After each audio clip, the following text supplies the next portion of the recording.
Judul materi pembelajaran kita pada pertemuan kali ini adalah materi dan perubahannya.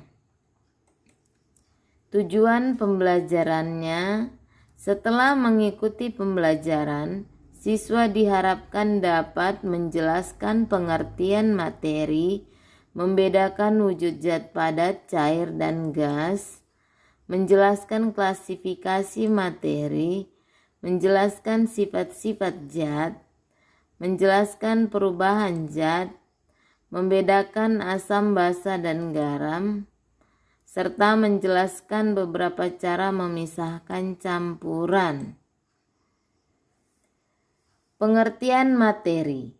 Materi atau zat adalah segala sesuatu yang menempati ruang dan mempunyai massa.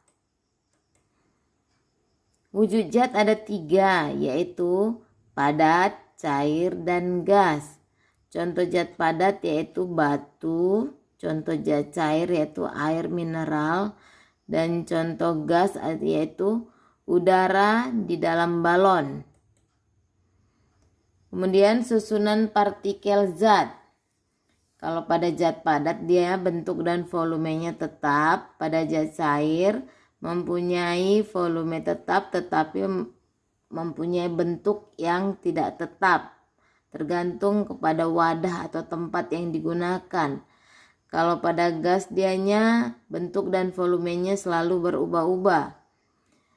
Jarak antar partikel zat padat itu sangat rapat.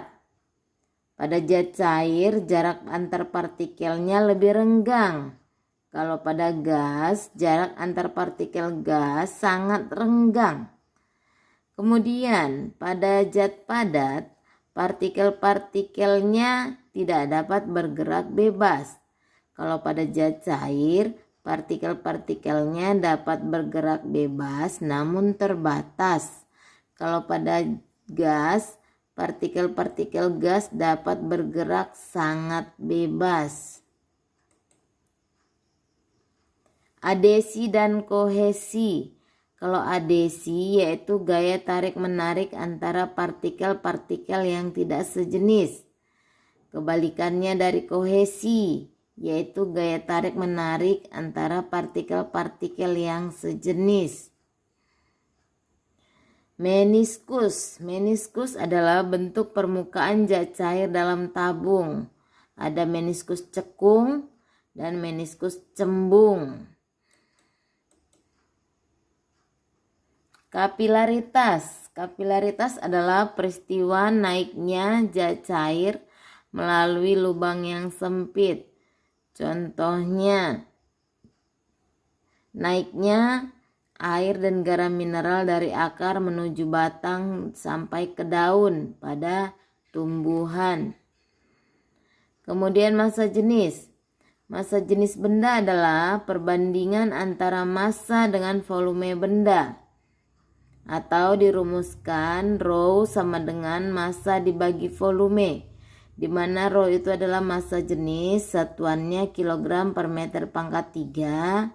Massa itu adalah massa benda, satuannya kilogram.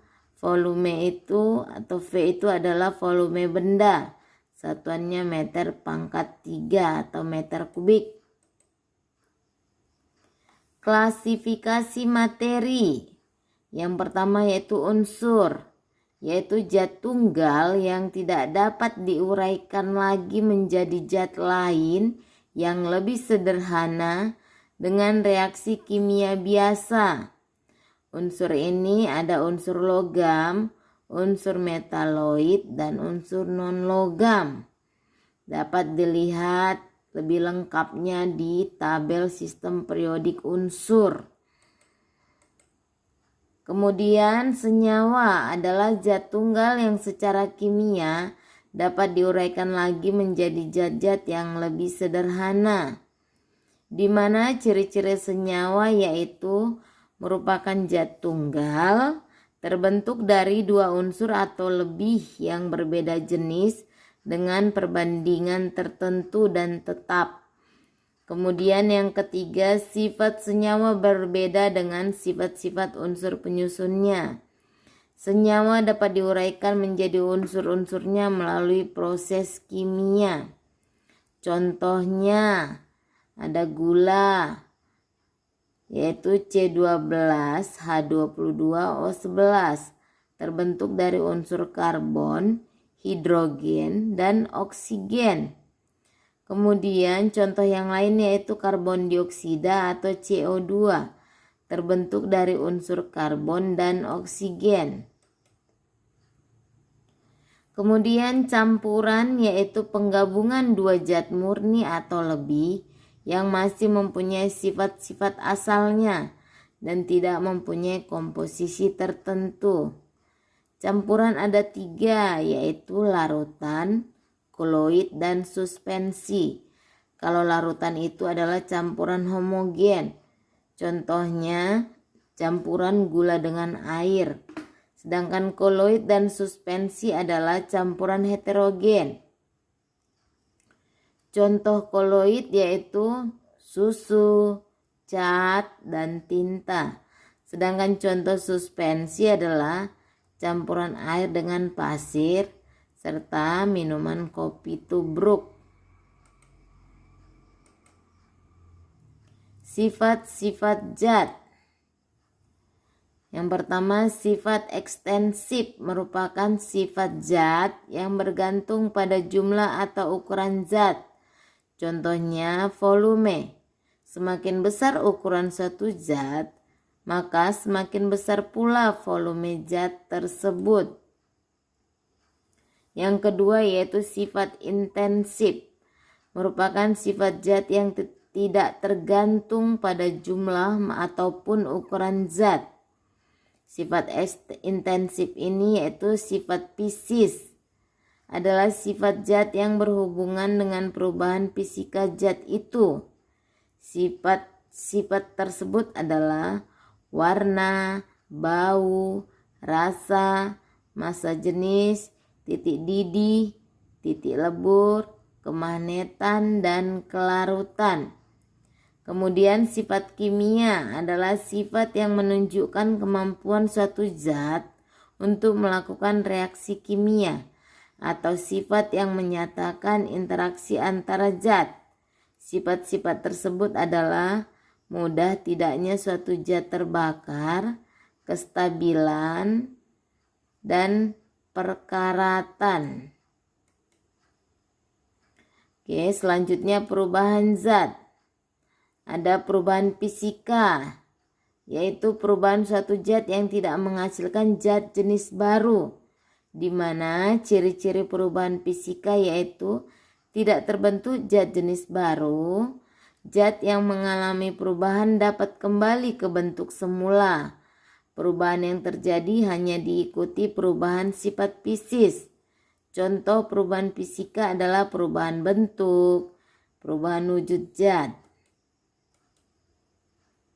Kemudian perubahan kimia adalah perubahan suatu zat yang menghasilkan zat jenis baru dan perubahan ini bersifat kekal, di mana ciri-ciri perubahan kimia yaitu terbentuk zat jenis baru, zat yang berubah tidak dapat kembali ke bentuk semula.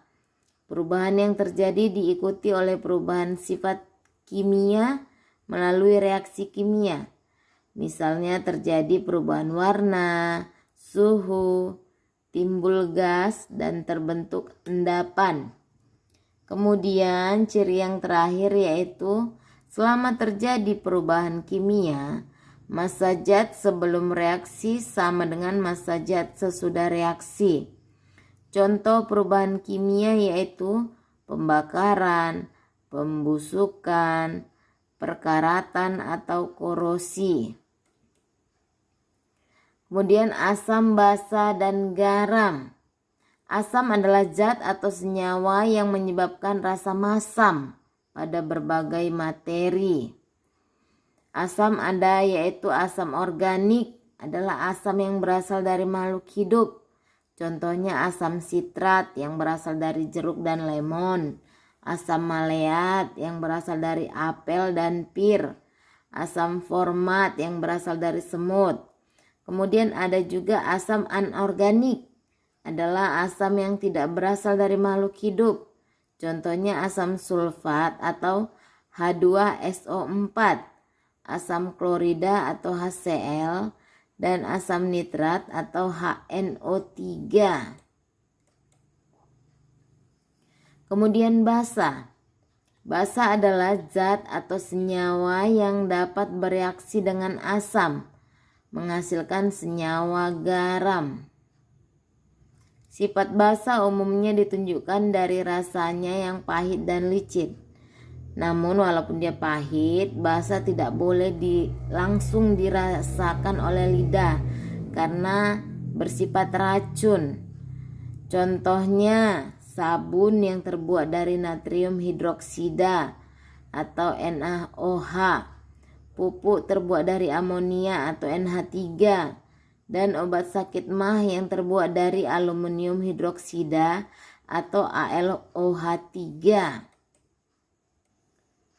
Oke, selanjutnya garam adalah senyawa yang terbentuk dari hasil reaksi antara asam dan basa atau dinamakan reaksi netralisasi.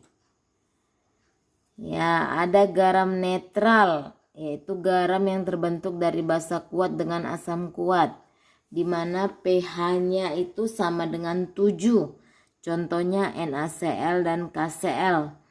Kemudian garam asam adalah garam yang terbentuk dari basa lemah dengan asam kuat, di mana pH-nya lebih kecil dari 7. Contohnya NH4, NO3, dan NH4Cl. Kemudian garam basa adalah garam yang terbentuk dari basa kuat dengan asam lemah, di mana pH-nya lebih besar dari 7. Contohnya KCN dan KF. Oke, selanjutnya indikator asam basa. Indikator asam basa adalah zat yang warnanya berbeda dengan lingkungan basa dan lingkungan asam. Contohnya kertas lakmus. Dalam larutan asam, kertas lakmus biru akan berubah warna menjadi merah. Dan dalam larutan basa, kertas lakmus merah akan berubah warna menjadi biru. Dan apabila ke dalam suatu larutan dicelupkan kertas lakmus merah dan kertas lakmus biru secara bersamaan dan tidak terjadi perubahan warna, maka larutan tersebut bersifat netral. Indikator asam basa yang bersifat alami dapat berasal dari ekstrak bunga-bungaan, umbi-umbian, kulit buah, ataupun dedaunan. Tingkat keasaman suatu larutan dapat dinyatakan dengan ukuran pH. Skala pH berkisar antara 0 sampai 14. Jika pH larutan lebih kecil dari 7, berarti larutan bersifat asam. Jika pH larutan lebih besar daripada 7, berarti larutan bersifat basa.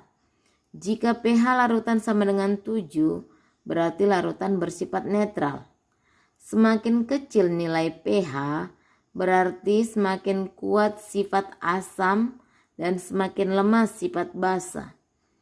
Kemudian, semakin besar nilai pH, berarti semakin lemah sifat asam dan semakin kuat sifat basa.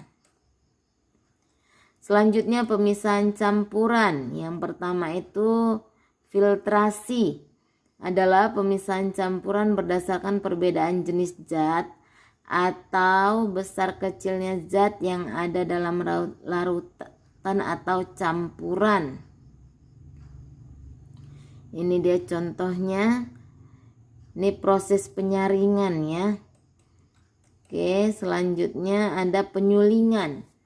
Adalah pemisahan campuran zat cair yang didasarkan pada perbedaan titik didih zat-zat cair yang ada dalam campuran. Ini dia prosesnya atau gambarnya. Oke, kemudian ada kromatografi. Adalah pemisahan yang didasarkan pada perbedaan distribusi zat-zat yang akan dipisahkan terhadap fase diam berupa zat penyerap atau adsorben. Selanjutnya Kristalisasi adalah pemisahan campuran yang dilakukan untuk memisahkan campuran padat dan cair dengan cara menguapkan zat cairnya.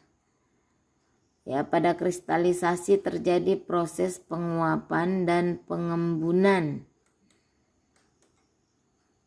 Kemudian sublimasi adalah pemisahan campuran yang didasarkan pada komponen campuran dengan salah satu komponen yang dapat menyublim atau perubahan wujud dari zat padat menjadi gas, sedangkan komponen yang lain tidak dapat menyublim. Ya, sekianlah penjelasan dari Ibu tentang materi kita yang berjudul materi dan perubahannya. Sekian dan terima kasih.